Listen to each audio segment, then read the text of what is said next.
Nightcast. Stephen Lloyd Gilbreth brings you the current news from the world today and how it relates to Bible prophecy. Understanding the end-time events leading to the peaceful world tomorrow. Ladies and gentlemen, Stephen Lloyd Gilbreth. Well, greetings, friends, and welcome to this December 16th, 2013 edition of Nightcast. Not all Ukrainians support closer ties to the Union. In the eastern city of Luhansk, close to the border with Russia, some fear that greater EU integration would lead to price rises and offer little in return. Steve Rosenberg reports from Luhansk. They may have said goodbye Lenin in Kiev, a symbolic break with the past. But in eastern Ukraine, the famous Russian revolutionary is standing tall.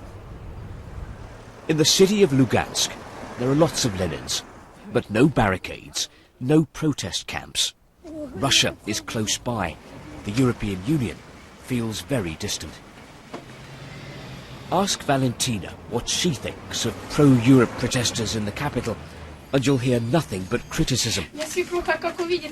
She fears that closer ties with the EU would put up prices and make her life harder. Those protesters are fools. If I was the president, I would chase them off the square. Then I would unite Ukraine with Russia and with Putin. The EU would just milk us for all we've got. We'd get nothing in return. Across town at the locomotive factory, they too are looking east, not west. Hardly surprising when you consider who buys all their trains. For us, the Russian market is the key market and the only market we have at this moment. 100% of our production goes directly to Russia. It's here in eastern Ukraine that you'll find the country's main industries. Its biggest factories, some of them so big in fact they're like cities within a city. Traditionally, Russia has been their main market. And that's why people here don't want to damage those economic ties with Moscow. That's why the city council has been recruiting residents to go to Kiev to support President Yanukovych and to stop what they see as a Euro coup. The stakes are high. The mayor warns that Ukraine could split into two countries. My biggest fear is that in a year or so I'll need a passport to travel to Western Ukraine to visit the graves of my parents. There are forces at work trying to divide this country between East and West. Ukraine continues to be pulled in two directions.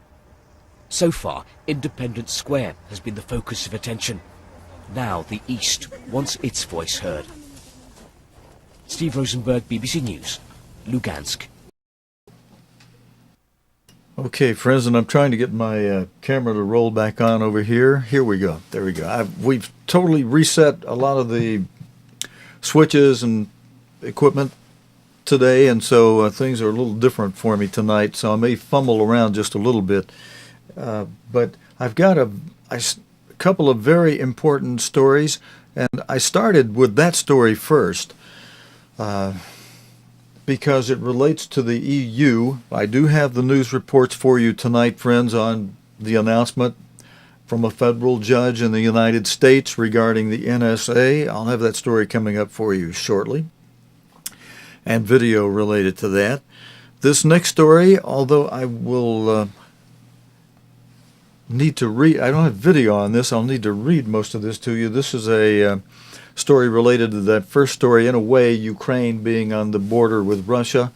And this story, in today's news, in place here, there are European fears over Russian missiles. And you're seeing a vehicle here that carries Russian missiles. Russia has long threatened to deploy its Iskander missile system in Kaliningrad. Further militarization of this region bordering the Baltic states and NATO creates further anxiety, and we will be watching the situation there closely. The Polish foreign minister said, plans to deploy new Iskander-M are worrying.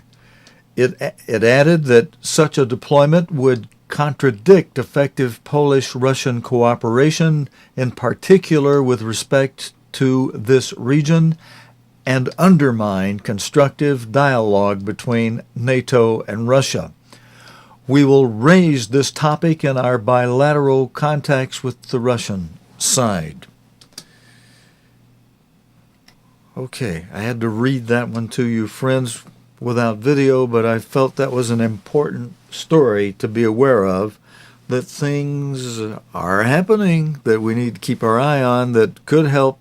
It's got parts of Europe very, very concerned about Russia putting these missiles over there on the border, and the friction between Russia and the U.S. over that shield system, and President Barack Obama trying to diffuse that, but still leaving antagonisms on the part of Russia regarding it, and so Russia now acting, it could be the common threat that causes Europe to say, woo, let the East and West divisions, let's team up. And all these things could break and happen fast, and we need to be praying about these things and watching these things and being very, very, very aware of them. All right, now, that story from the United States. A U.S. judge has ruled the National Security Agency's mass collection of telephone data is, are you ready for this, friends? Unconstitutional. Former NSA General Counsel Stuart Baker said that the result was not inconceivable, but that the tone of the ruling by a conservative federal district judge, Richard Leon, was deeply confrontational, almost celebratory, is what he told the BBC's Katie Kay. He also told her that the government could, with an appeal, you'll hear him say this, but I'm going to tell you first because I want you to know what's coming. And bear in mind, friends, now who you're going to hear speaking. The person in this interview you're going to hear speaking is a former NSA General Counsel named Stuart Baker. This is somebody representing the NSA, so of course they're going to be against the judge's ruling, and so they're going to put this in terms. You know, friends, there's a joke about when there's one lawyer in town, you know, he makes a living about as equivalent to what anybody else in town makes. But when there's two lawyers in town, both lawyers get rich off of everybody else in town who pays their fees while they file motions and briefs and appeals and you name it till they've got their clients nearly broke. You know, and then by the time somebody wins, sometimes the win is meaningless after they've spent so much in attorney's fees. And you'll hear this man, Mr. Baker, explain how the United States could now go on and appeal this thing and, you know, la-di-da. You know, it's doing one thing that God wants to happen. And I know Randy had a good suggestion. Get into the videos quick and save my commentary till the end. Good suggestion. I'm going to be working on that, friends. You'll see me make some changes in this program, but some things kind of heat you up a little bit. And I will have another story after this story that's going to be interesting to some of you too. But you'll hear Mr. Baker say here that it could be some months or even years to come that this thing all gets tied up too. Let's go to the video. Were you surprised by this case today? I was a little. It's a result that is not inconceivable, but the tone was deeply confrontational, almost celebratory, and that was a bit of a surprise. How much of a blow is it to the NSA's program of collecting these telephone call data? Well, this is the opinion of one district judge, and you can find a district judge in America who will say almost anything, but he's a conservative, and it's a long and detailed opinion, so it will pose a real burden for the U.S. government when it takes it up on appeal to overcome. It's certainly overcomeable, but it means this issue is going to get litigated, and it's going to be difficult for the government for some months or even years to come. Now, we should be clear that whilst that appeal process by the U.S. government is going through, the NSA doesn't have to stop its surveillance program. That's right. On the other hand, the program is also under review in Congress. Congress could pass a law that changed the program. If it doesn't renew the program next year, it will end on its own terms. So there are a number of perils for the program in the next year or two. Okay, friends, a reminder again that the person you just heard speaking, Mr. Baker, was a former counsel for the NSA. So, of course, he's speaking with an NSA. I'm just going to be very bold and blunt tonight. He's speaking with an NSA bias there, of course. All right, now,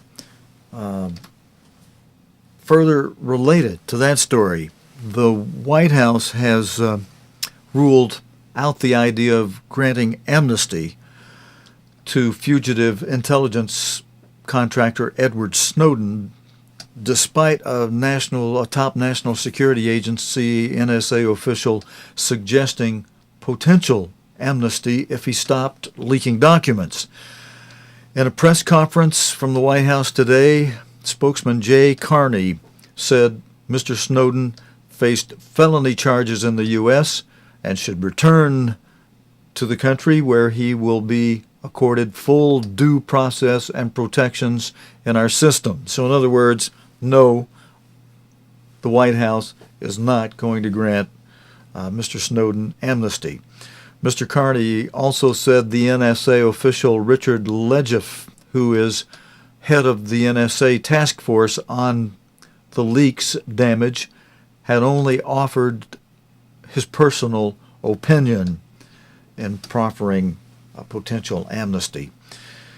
Mr. Snowden is currently living in Russia, having been granted asylum for 1 year. Friends, turning now to a story out of North Korea.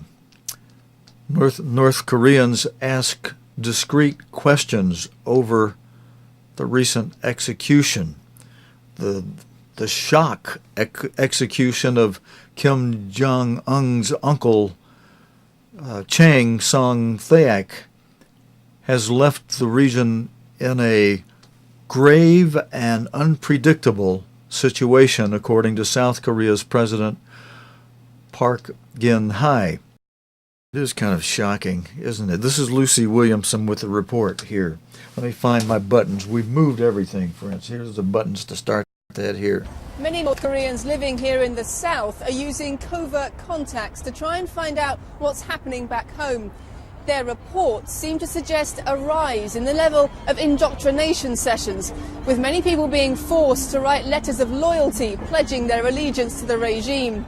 The sudden execution of the country's second most senior statesman, they say, has created a considerable amount of surprise, bafflement and fear. But others say they see skepticism amongst the North Korean people. One trader told a contact here in Seoul that half the North Korean people thought Jang Song-thaek was a scapegoat, that he'd been executed to take the blame for the country's economic woes, and that away from the indoctrination sessions, North Koreans were discreetly asking how Kim Jong-un could do this to his uncle. Another report from a trader seems to confirm that the execution, he said, shows Kim Jong-un's lack of morality, and that public attitudes towards him had turned in a negative direction. Since the execution, North Korea has been keen to project a sense of stability. Its leader, Kim Jong-un, has continued with his regular public appearances, visiting commercial and military projects, and state media has been trumpeting the country's achievements over the past year, the result of a big construction drive, new roads, new clinics, and new ski resorts. Lucy Williamson, BBC News, Seoul. And friends, the president of South Sudan has said an attempted coup by soldiers loyal to his sacked former deputy has been put down. An attack at the SPLA General Headquarters near Juba University.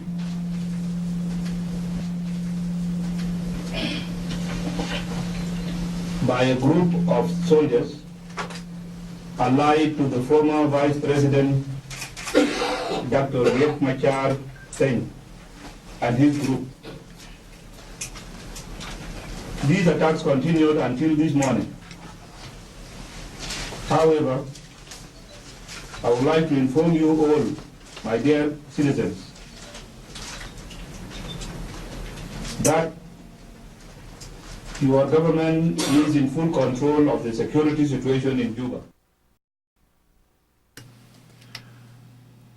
Okay, and friends, a couple stories out of Syria next. One, a guide to understand what's going on in Syria. We'll follow this video.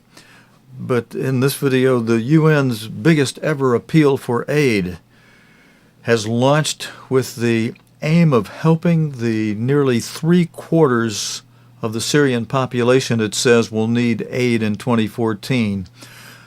More than 2 million Syrians have fled to neighboring Lebanon, Jordan, Turkey, and Iraq, and more than half of those refugees are children.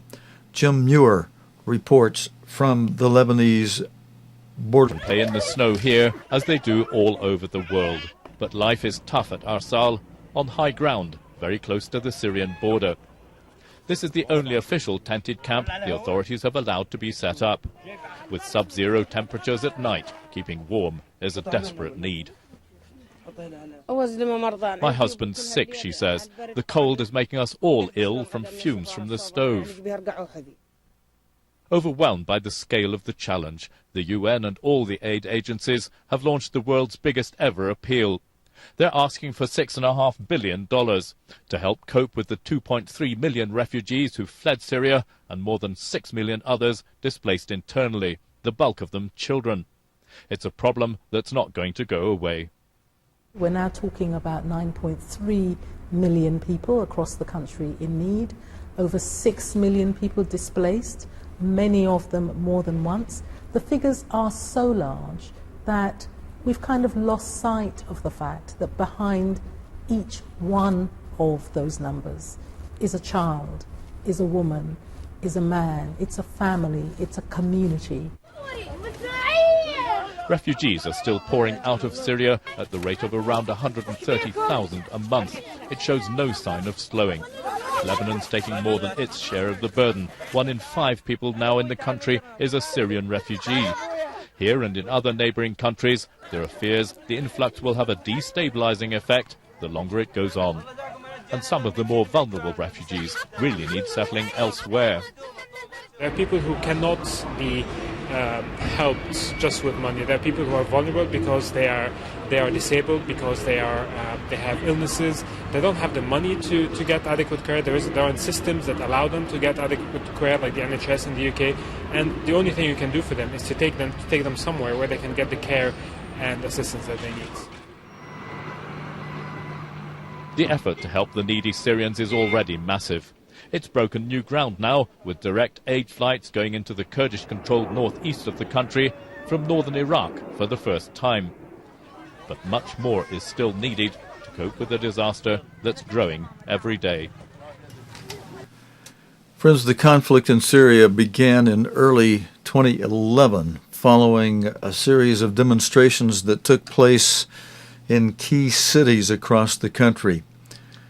With over 100,000 dead and millions displaced, Ahmed Mayer looks at the years that formed the bloodiest chapter of the Arab Spring. It all began in March 2011.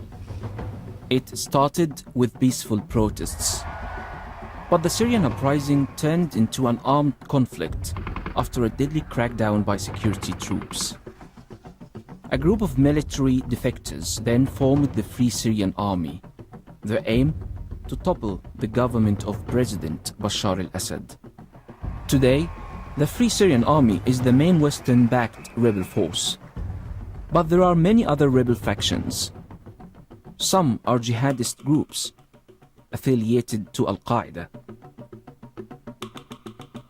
The conflict has reached a stalemate, with neither side able to achieve a decisive victory. Endless online videos have documented the battles and horrors unfolding day by day, with over 100,000 dead, millions displaced, and many lives ruined. This is the bloodiest chapter of the Arab Spring. The conflict is inflicting economic stresses and political uncertainties on the country's neighbors. Lebanon, Jordan, Turkey, Iraq, and Egypt are struggling to accommodate the tide of men, women, and children crossing the borders. More than 2 million people have fled the war-torn country so far. Syria has become a proxy war, drawing in local, regional, and global actors. Russia and Iran are staunchly backing Bashar al-Assad. The US, other Western powers, and several Arab Gulf countries are behind the rebels. No one is expecting quick progress to peace. The path remains long and complicated. Okay, friends, and I hope that little special report was helpful to you. All last week we saw news regarding Nelson Mandela and his funeral. Nelson Mandela himself may have laid the foundations for a new South Africa, but Trevor Manuel is credited as laying the building blocks for the post-apartheid economy. He served as a finance minister in Mandela's government through to 2009 and now heads up the National Planning Commission. He told the BBC's Karen Allen that economic inequity was still a big problem, especially among the black population. It's always very difficult. I think that as a democracy we've set the bar very high. Too high, perhaps? No, not too high. It can never be too high. But if you read our Constitution, which in many ways captures the history prior to it, it captures in many ways those simple words that Nelson Mandela used, a better life for all, where the Constitution commits us all in perpetuity to a non-racial, non-sexist South Africa. That makes us unique. It also commits us to things like raising the living standards of all South Africans and freeing the potential of each. But people still talk about economic apartheid in South Africa, and those divisions split along racial lines, don't they? Economic inequalities are a big, big problem. Inequality is a problem everywhere. It takes on a particular form in South Africa where the content of it is so frequently racial. It is true that the inequality has actually grown more amongst blacks since 1994 because some people have become famously rich in a very short space of time. Yet inequality is a big problem. Unless we do things upstream, unless we fix the education system, you can't actually deal with inequality because you can't produce a cadre of young people who can be more easily absorbed into a highly modern economy. That's a big challenge for us, and it's an ongoing challenge. Okay, friends, that's it for this Monday night edition of Nightcast, news related to the Bible and prophecy. Tomorrow night we'll move some of our buttons around and see if I can't get things to flow a little more smoothly. Thank you for joining me tonight. God willing, and the creek don't rise. We'll be back again Tuesday with the day's news related to the Bible and prophecy here on Nightcast. Until then, your host, Stephen Lloyd Gilbreth, saying, so long, friends. You're watching Nightcast with Stephen Lloyd Gilbreth. Nightcast can be seen Sunday through Thursday nights here on cogtv.org. Tonight's program is also available anytime on demand in the cogtv.org video archive.